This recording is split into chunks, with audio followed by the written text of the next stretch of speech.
नमस्कार शेतकरी बंधूंनो. आज आपण महाद्वाड भाऊच्या किनोवा शेतीमध्ये आलो आहोत. भाऊ, आपलं पूर्ण नाव सांगा. बालाजी दत्तराव महाद्वाड, हा, बालाजी दत्तराव महाद्वाड, राहणार डोंगरगाव, राहणार डोंगरगाव, जिल्हा नांदेड आणि तालुका मुदखेड.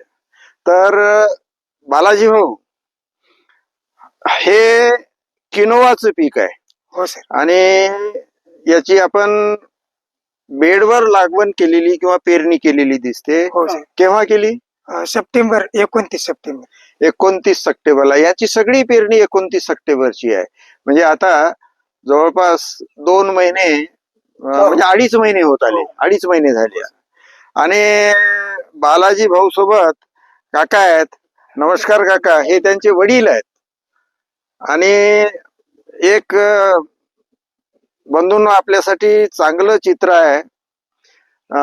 काका शेतीत आहेत, बालाजी भाऊ शेतीत आहेत आणि वेगळ्या प्रकारची हे पिता पुत्र शेती करत आहे. आयुर्वेदिक वनस्पतीची ऑर्गॅनिक पद्धतीनं ते शेती करतात.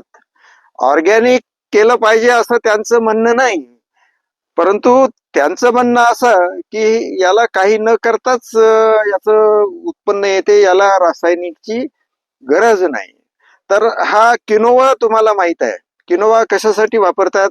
सर, मी याच वर्षी नवीन पीक आणलेलं आहे. अच्छा अच्छा. हा, तर किनोवा जो आहे तो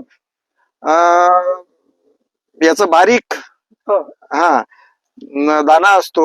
आणि याच्यामध्ये ज्याला आपण मिलेट्स म्हणतो, त्या मिलेट्स च्या याच्या वर्गात येतो की नाही माहित नाही, परंतु किनोवाला आयुर्वेदिक आणि आपल्या आयुर्वेदात महत्व आहे.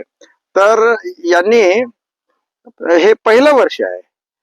हे कुठून बियाणं आणलं आपण? निमच मध्य प्रदेश. निमच मध्य प्रदेश मधून त्यांनी बियाणं आणलं. अर्धा एकर लागवण दिसते. हो सर. तर साधारणतः किती होईल आपल्याला सांगितलं हे अर्ध्या एकरामध्ये? तर 1 एकरला 5 क्विंटल होते. आपल्याला 2.5 क्विंटल होईल.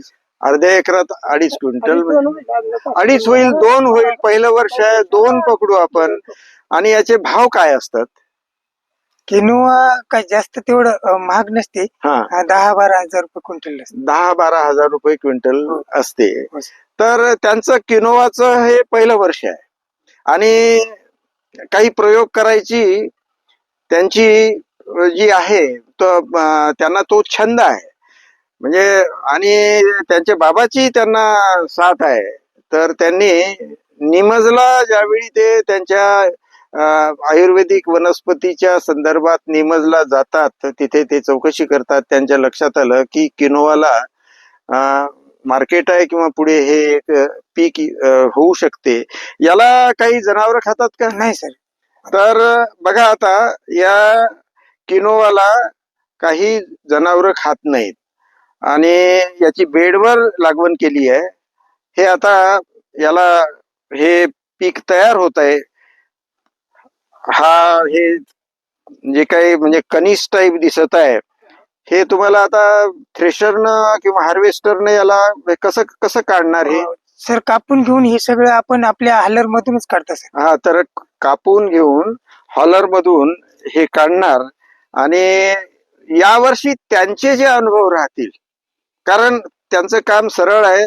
त्यांनी सरळ सांगितलं की मला याची फारशी माहिती नाही, परंतु भविष्यात किनोवा हे एक चांगलं पर्यायी पीक शेतकऱ्याला होऊ शकते का नाही हे पाहण्यासाठी त्यांनी मध्य प्रदेशातील निमज वरून बियाणं आणलं. किती बियाणं आणलं होतं? 1 किलो. 1 किलो बियाणं आणलं होतं. अर्ध्या एकरात बेडवर त्यांनी त्याची पेरणी केली. कांद्याच्या टोकन यंत्राने केली का? कांद्याच्या टोकन यंत्राने पेरणी केली. 2-2.5 महिन्याचं पीक झालंय. आणखी आता याला एखादा महिना लागेल असं दिसते. म्हणजे 3.5-4 महिन्याचं हे पीक आहे. याला फारसे इनपुट नाहीत, याला जनावर खात नाहीत, रासायनिक फवारण्या नाहीत, रासायनिक खत नाही.